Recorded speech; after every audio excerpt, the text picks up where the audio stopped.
Are you held back by an oppressive feeling you can't do something? Maybe a negative voice inside your head, or just an oppressive sense that you can't achieve what you want to achieve or lead the life that you want to lead? If so, you're being held back by the inner critic. In this video, we're going to find out what the inner critic is and how to reduce the inner critic and have a better and happier life.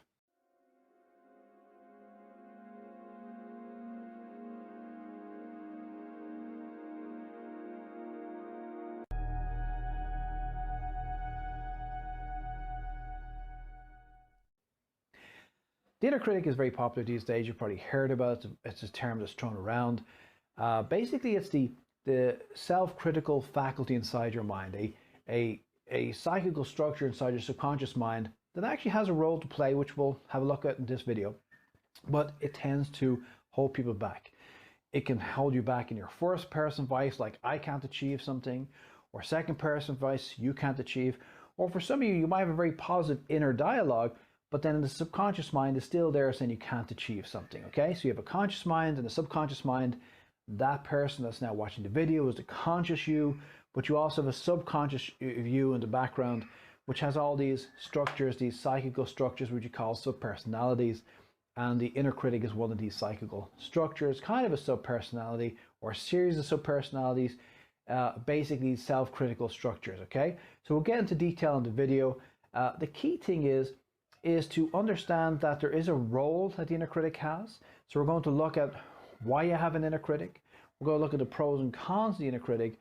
And most importantly, we're going to deconstruct the inner critic. You can't get rid of the inner critic because it's a structure developed in the first 8 years of your life, but you can reduce the inner critic and move on and have the life that you want to have once you handle it well. So we're going to go into a PPT, a little bit of technical detail because I want to give you an overview of the inner critic, all right? So let's jump in there.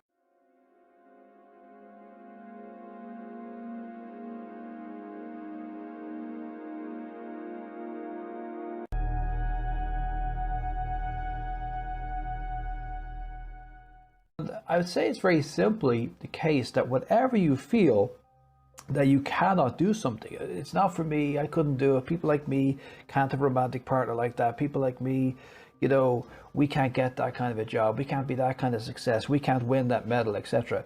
That's always the inner critic. So let's just jump right in and have a look at what's basically causing this problem with the inner critic. So in this PPT presentation, we're going to look at what causes the inner critic, the pros and cons of the inner critic, and what you can do to get a grip on it. Because basically the inner critic is affecting every single person on the planet to some degree or other, although some people have better control of it. So we start off with understanding the subconscious mind. We see here in the diagram that it has that the subconscious mind in this particular diagram is something like 99%. We don't know. We don't know to what degree we're conscious or subconscious, but basically the conscious mind is you. You sitting here listening to this right now, that's your conscious mind. The conscious self, the aware self, your identity, you're watching this, you're aware of this, okay? The subconscious mind is that which does all the things like it keeps your body breathing, it keeps your heartbeat going, it drives you to work in the morning or to school or college. You know, the first time you go to a new location, you have to think about it. After a few times, you don't have to think about it. So your subconscious mind does it. So your subconscious mind does all this maintenance stuff. So really, like, the subconscious mind is kind of like a servant in a way, all right? But the interesting thing about the subconscious mind is it doesn't have a personality as such, although there are many what we could call subpersonalities which reside in the subconscious mind, all right? So the subconscious mind is kind of like a servant, or kind of like these mechanical devices you have in, say, your car, for example. You know, your car these days, it has auto cruise, it has like air conditioning, etc. It will set the temperature to a certain degree, it will drive the car in a certain way. Even now self-drive cars are coming out, and it will do certain things a certain way. And it seems almost clever. When we look at some technology today, it's almost uncanny how effective they are, but they never have a conscious mind behind them. And that's the very thing with the subconscious. It doesn't have a conscious, it doesn't have an intellect that thinks, this is what I'm looking at, and this is what I'm thinking. It doesn't. It just obeys your commands. This is actually what it does. It obeys your commands. But it sees the world in a very funny way, and it has no perspective on the world. It just accepts whatever you throw at it, and so it's very easily conditioned. So we have here this little picture here that the young child accepts everything that's thrown at it pretty much. Up to 8 years of age, you are accepting whatever internal input. So whereas the person from about 8 years of age onwards has a thing called discernment. And if you look at this other slide here, we'll kind of see the graph showing that initially the subconscious mind is doing everything, but then after a period of time, over a period of time, the conscious mind develops. So when you're a little baby, you're basically 100% subconscious, and bit by bit your personality starts kicking in. But even like a 3 or 4 year old child, you say to a 3 or 4 year old child, or even a 5 year old child, you say, you're bad, and the child will just think I'm bad. Whereas if you say the same thing to the 8 or 9 year old child, he'll or she will think about it, am I bad? And then they'll probably go to the mommy or daddy and say, this person says I'm bad, am I bad? So this is discernment is coming in. And so some kids could start having discernment at 6 years of age, some will be 8 or 9 or 10 years of age, but the rule of thumb is around 7 or 8 years of age, the personality seems to be fully developed, the basic person that you are and the way you think about things. So what's really happening is in early life we just accept everything. And that's why we see young kids, they just copy their parents and the people around them, and they're just like blotting paper. They just absorb whatever is happening around them. And it's good and bad because the child will basically become like the people around it, for better or for worse. And we all see that in our families all the time. Now, the thing about the development of the inner critic is the inner critic has a good side and a bad side. The good side of the inner critic is a thing called the conscience. The bad side is, of course, the inner critic. How is the conscience developed? Well, basically, when you're a small kid and you go to grab the saucepan, you're about to throw boiling water or boiling milk or something over yourself, your mom or your dad, your brother, your sister, or somebody else shouts, he says, don't do that. And you learn not to do certain things. But because you're so young and the person shouting at you is older and authoritative compared to you, you take it as a judgment that you can't do this and you shouldn't do that. We see that often with young kids. They seem to have a lot of rules, regulations in the way they do things because that's what they've learned. Now, what's happening is that the child is simply taking on board whatever that person said. Now, when the child, say for example, robs a pen from another kid or a tie, and the adult says, oh, why do you took the other child's tie, you have to give it back, it's not yours. Don't be bold. How would you feel if that happened to you? And the child then feels guilty and bad and gives it back. But also the child starts developing a conscience. The next time he or she feels like robbing a pen or a tie, the child will think, oh, should I rob that pen or tie? How would I feel if that happened to me? And so these little instructions from our elders, from the teachers, from our siblings, from the people around us, parents, etc., over time develop this thing called a conscience. We try and teach the kid what's right and what's wrong. And this is good. We develop a conscience. But we also have these other situations, like, for example, say the saucepan, or maybe you go into class, you're a very young kid and you're jumping around the place like a little monkey, and the teacher says, sit down, and she gets angry at you. Well, again, you take it as a judgment. I have to sit down. And another thing that happens if you're a parent is you go into parenting, you think I'll be a great parent, a perfect parent, and then your kid keeps irritating and you shout at your kid and you say something like your kid, like, oh, you're stupid and you're dumb. And you shouldn't say these things, but most parents at some stage or other will say these things. Even the most enlightened parents say these things. And every time somebody says that, the kid feels that they're not so worthy. Another thing that happens is you're in class and maybe you're not good at a subject and everybody else gets a high mark and you get a low mark. And even though nobody said it to you, it again has this sense of criticism. Oh my God, I'm no good. Everybody else is better at this than me. I suck at this subject, okay? It's very, very common. So sometimes when we get criticism as a young person, it develops a conscience. Sometimes the criticism from the person is genuine, they want to criticize us. Sometimes people have criticism of judgment because they themselves have a strong inner critic and they're projecting their inner critic. They're a very critical person. They give out to us for nothing. Oh, you're useless, you're stupid. Oh, I never met somebody stupid as you. A lot of people have this inner dialogue themselves. It's kind of like a disease, a mental disease that we're spreading around society of criticism, because when we keep criticizing other people, especially young kids, they internalize this critic and it becomes part of the inner critic. So also sometimes, like say in the water boiling situation, or the teacher asks you to sit down, It's not that they really are judgmental, but you just judge it because they seem so big and strong and authoritative compared to the little you, okay? So your conscience is arbitrarily created through an early life experience. The problem that we see here with the inner critic is that it actually develops into a subpersonality. And this is a very common process we have as a subconscious mind. So the subconscious mind itself does not have a personality. It's like a kind of mechanistic kind of machine, basically.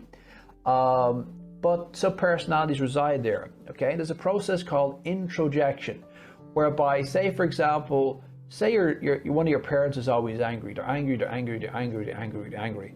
And for a long time, it's external. And then somewhere along the way, you have a little voice in your head saying, you could hear them in your head. And then eventually, you start getting angry as well. You end up just being like them. You also end up being angry. So what's actually happened is you've introjected their anger, that part of them that's angry, and you become like them. Just like you could have a parent who's very empathetic. Initially it's just outside you, but then after a while you too become like an empathetic kind of person who feels for other people. So we absorb things like outer criticism, and after a while we internalize it, okay? So it's like, even on a very simple level, we say bullying in school.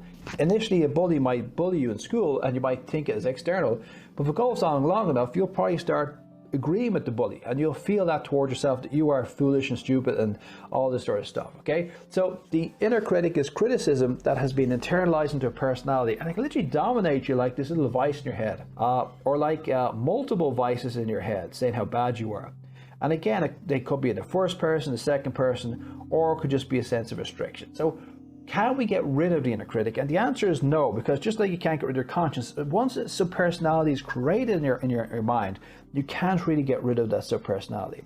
But what you can do is you can reduce the inner critic, because everybody has a certain amount of self-criticism, and sometimes it's useful, like the conscience or just reality checking. A certain amount of conscientiousness can be good, or just the awareness of, damn, I suck, maybe I should change. I mean, that's a good side of an inner critic, but it's just that the volume's too much. If the volume's too much, then it's overriding everything, and it's holding us back and stopping us from living our best life, okay? So what can we do? Well, there's kind of a three-step process here, okay? So what we can actually do with the inner critic is, number one, we have to reduce those critical thoughts. Number two, we have to build ourselves up to positive suggestion. And number three, we have to visualize the kind of life that we want to lead. So first of all, how do we reduce critical thoughts, okay? So the basic thing is that you have certain things going on. Sometimes you have an objective criticism, and sometimes you have a criticism which is totally subjective. So what do I mean by that? Okay. An example of a genuine objective criticism would be, I can't hold on to a romantic partner, I must be unlovable. Now, if we remove the judgment is, I can't hold on to a romantic partner. The unlovable bit is a judgment. If we then change that to, I'm working on loving myself more and more every day, then you're stating the solution. So the approach to reducing this negative critical thinking is to take something, a negative thought that you have, a critical thought that you have, state the critical thought, then restate the statement, but remove the judgment, and then state the solution, okay?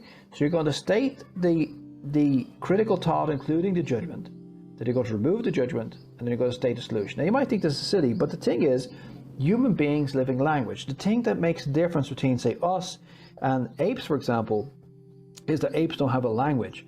So without a language, you can't have ideas or structured ideas. Say, you can have ideas, sure, I want to eat, you see a picture of a banana in your head, you want to eat a banana, but a structured idea, like I'm going to go down to the shop, I'm going to go and buy a banana, I'm going to buy some ice cream, I'm going to have banana and ice cream, I'm going to have a great time here. All of that thinking requires language to some degree. So our language is creating a reality, and language with judgment tends to hold us back. So literally, you've got to, like weeding a garden, look at different thoughts that you have and take each judgment out and make a conscious effort to remove the judgment. And then what we call a positive suggestion or auto-suggestion is create a phrase that replaces it. So what happens is, say for example, you're having romantic problems and you keep on having this unlucky love thing. Every time this thought comes, I'm unlovable, you just say, no, I'm working on loving myself more and more every day. Now, if you look at this one, for example, the person feels that they're unlovable because they're a non-success romantically. And yes, they are non-success romantically. But then they're saying, I'm working on loving myself more and more every day. Okay? So what they're actually doing is that they are trying to get over those feelings of unlovability that are holding them back. Okay? We could take an example of, say, a subject like maths. I suck at maths, and the judgment would be, I'm useless. Well, no, it's I just suck at maths. Get rid of the I'm useless bit. And then the solution will be, well, I'm working on getting good at maths every day. So next time the person does a maths problem and they suck, instead of saying I'm a loser, I'm sucking at maths, I'm useless, it'll be, no, I'm studying maths. I get this damn book out and I've got to study it again. Okay? So you have to work out your own way of doing it, but the basic gist is take the statement with a judgment, remove the judgment, and then state the solution. And you can change, you can mold it over time to make it work better for you. Okay? The second type is more insidious, and this is self-critical judgment with a which doesn't have an objective. It's a subjective. So what I mean by that is there's no objective anything. So for example, if you're failing in love all the time, you could say, yeah, I'm not a success with holding romantic relationships. Or if you're failing in your maths all the time, you say, yeah, I'm not a success at maths. But what if you just think, I just suck? You don't know why.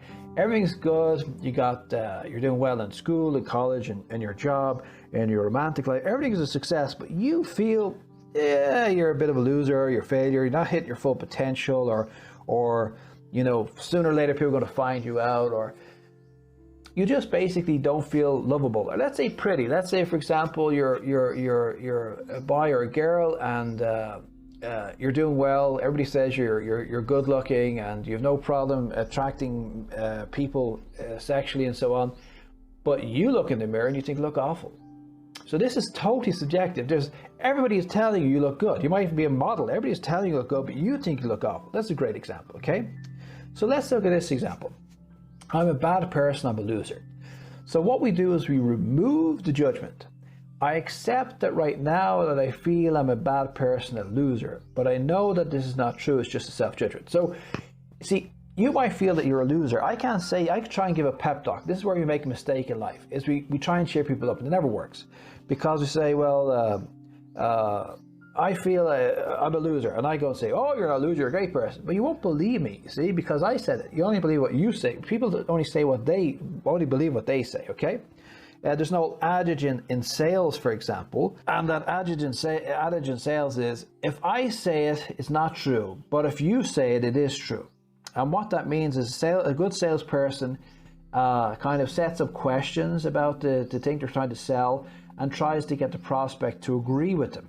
And then the prospect is making up their mind that they like the product. So it's not the salesman pitching. It's a mistake a lot of salespeople make. You keep pitching all the time. It's the prospects. Oh my God, this is the best thing ever. So you're trying to another quote from sales, let the prospect lead you to where you want them to go, which is basically, you know, make them feel like they're making a decision. So again, if you know somebody who's very negative, for example, or they think they're very bad, negative view of themselves, you can't just pep them up. So what we do is, rather than fighting this thought, because you can't get over this negative thought, how are you going to get over the negative thought is you have to prove it over time. So initially you agree, I agree that I'm a loser, or I agree that I'm unlovable, or I agree that I'm really not good looking at all, I'm ugly looking, I agree that I feel that I'm ugly looking, for example. I feel that I'm a loser. So I'm accepting, I'm not trying to fight the thought, I'm accepting it. But then you add in, because language is powerful, you see, what we say to ourselves is great power. So then you say, but I know this is not really true, it's just a self-judgment. And the solution is, I'm working at learning to accept myself a little bit more every day. So the solution to that is, I'm working on acceptance. It's like the previous one, the person thought that they were unlovable. I'm working on loving myself, because the negative thought was, I'm unlovable. The negative thought here is, I'm a loser. I'm learning to accept myself, because the only way I'm going to stop feeling like I'm a loser is by accepting myself as I am. So this is the first key aspect, is working on these critical thoughts. You basically have to weed weed your way through these thoughts. Okay, so this is the first thing for working on a critic. This is not an overnight process. This will take you a few months, could take you a year or two, depending how much negative thoughts you have. You have to work on it. Okay, another very important thing, the second thing here, is we're getting into positive suggestion, and we have here practicing abundance. Okay, we have to replace this negative thinking with a more abundant thinking. All right, I do remember a book I read many years ago, and I found it very useful, called Feel the Fear and Do It Anyway. It's very good. It talks about fear and overcoming fear, and another aspect she talks a lot about is victim consciousness. And you know, there's you see it in society. There's people who are going around thinking they're a victim all the time, and there's people who are empowered and who are going around thinking that I'm basically creating my life and I take responsibility for whatever happens, and I don't just blame everybody else. Now, of course, you could be a genuine victim. You could be a victim of a road accident. You could be a victim of abuse or an attack or something. And sure, in that way, yeah, we can be a victim, but you're only a victim temporarily in time, for a short period of time. Something bad happened to you. But the problem with victim consciousness isn't that people feel a victim for, you know, an hour or a day or a week or something. They feel victim for all their life. And a lot of people play victim politics and try and make people feel disempowered all the time, and they blame everybody, and they spend their entire life feeling like a victim and going around the place feeling victimized and so on and so forth. This is very disempowering. So we have to empower ourselves. So the thing is, yes, you could have been a victim of a certain bad event, but you are not a victim as a person. Okay, you are a powerful human being, and so what we have to do is build ourselves up. And one way of building ourselves up, I'm going to talk about mind feed in a second, but first I'm going to talk about the power of positive suggestion. Okay, so positive suggestion, a guy called Emily Coué, C-O-U, I think, or C-O-U-E, I think in the 19th century came with this idea. It's become very popular. The idea is you're using positive thinking, and you use positive phrases about who you are and how you are and so on. And it can be taken too much. For example, there was a famous book called The Power of Positive Thinking. A lot of people did this and found it wasn't so effective. Then we got the law of attraction. You might have heard that movie came out, I think 2006, and all the books and all came out. And the reason why the law of attraction did well was talk more about feeling rather than thinking. And the problem with positive thinking on its own is not enough, because you've got to think all the paradigm, your worldview also has to change. And so how you visualize things and you feel about things are also terribly important. But that doesn't mean that suggestion isn't important, especially since your mind is linguistic. So there are a few rules about creating positive suggestion. So you identify what you want to change. You create a positive statement, has to be believable, aspirational, in the present tense, always positive. Use strong emotion and visual images. Now this is terribly important. This gets more into law of attraction stuff, using strong emotion and visual images. All right. So let's give some examples here. So for example, I will be a more loving person in the future. Well, no, because it has to be the present. Your subconscious mind won't really understand something in the future. So you always try and make it in the present, although you could talk about the present and moving on to the future. So I'm becoming a more lovable person day by day. I won't be a failure anymore. Never use negative language. So the first problem was in the future. The second problem there is failure. No, I am a success. Because you can't, imagine your subconscious mind is a bit like the dog. You take your dog out. You can't give a big long explanation to your dog. Just keep it simple, okay? So it's like that. It's not very highbrow thinking. If you say words like failure all the time, it'll just think, oh yeah, he wants to be a failure. Okay, I'll make him a failure, all right? So I am a success. I'm becoming more successful each passing day. The next we got example, I will pass the summer exams and graduate. Again, the summer, your subconscious mind doesn't know what the summer is. It doesn't have your perspective at all. No, you say, I am a successful student and I will graduate with flying colours. You try and bring it back as much as you can into the present. You could say, I'm a successful student and in the summer I will graduate. You could do that if you like. So I like this picture here, how the subconscious mind sees reality. It's very good. The big challenge we have with the subconscious mind is that we're so rational in this era, and we think in rationality. Yeah, but previous eras were not as rational, okay?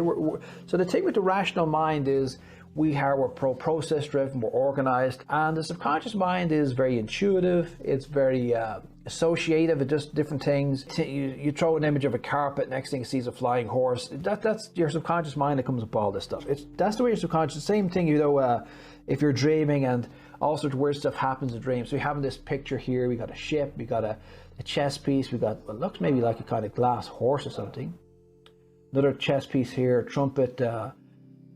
Is it a rocket or a blimp? Maybe a rocket or something.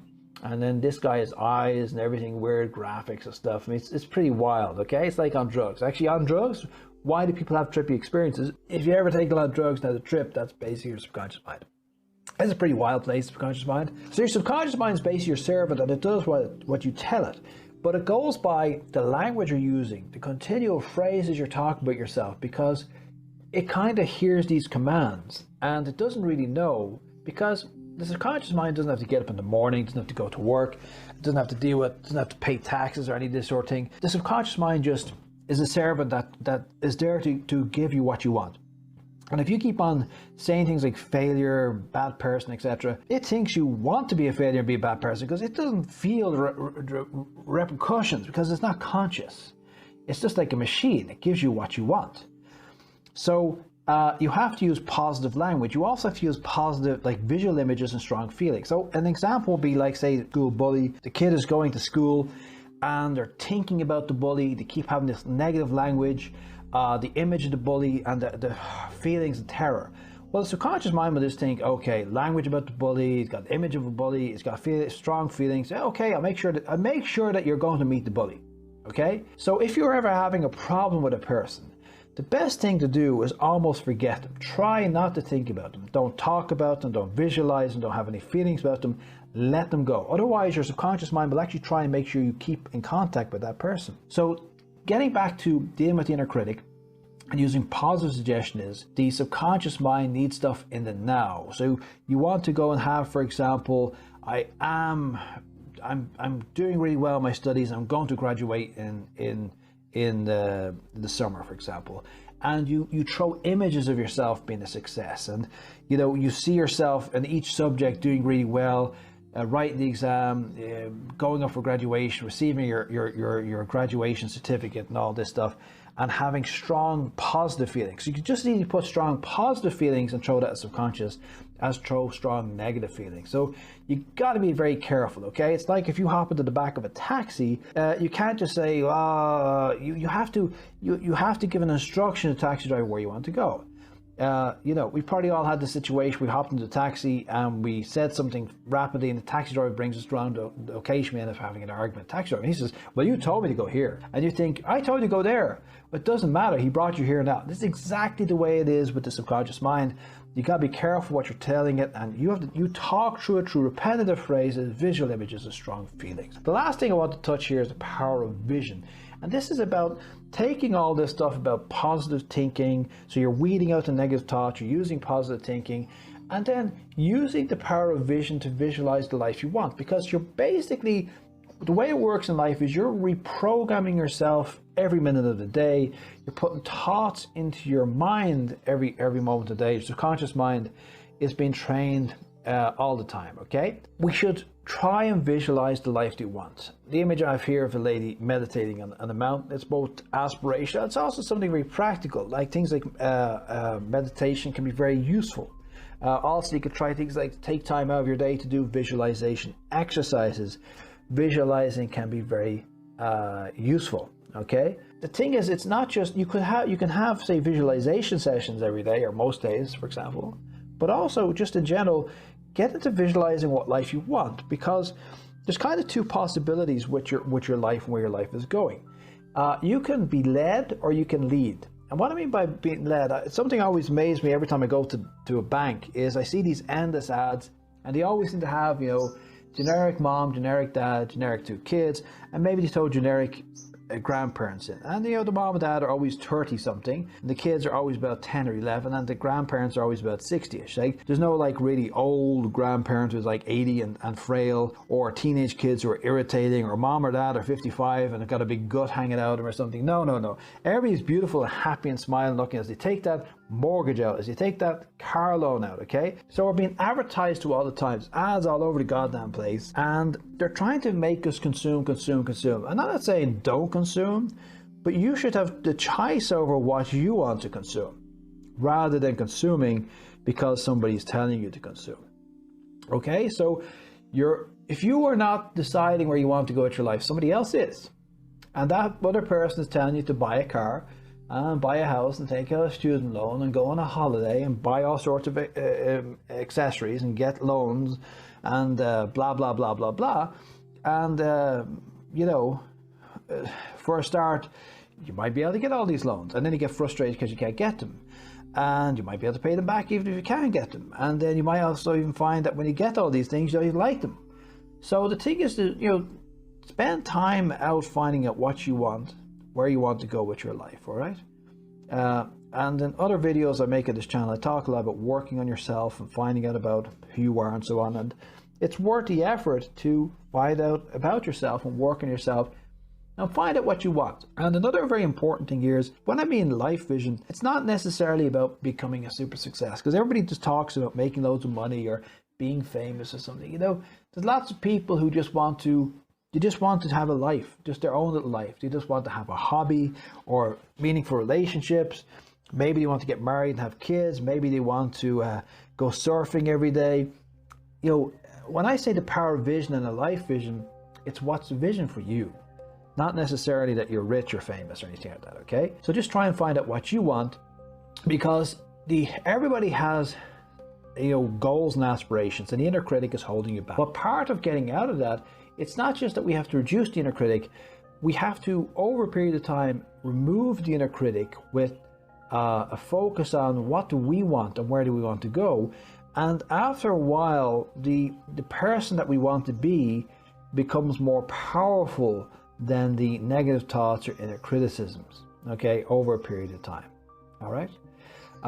So we should be using that inner vision to, you know, push us towards the life that we want and lead us away from the life that we don't want, all right? Also, we can look at mind feed in this.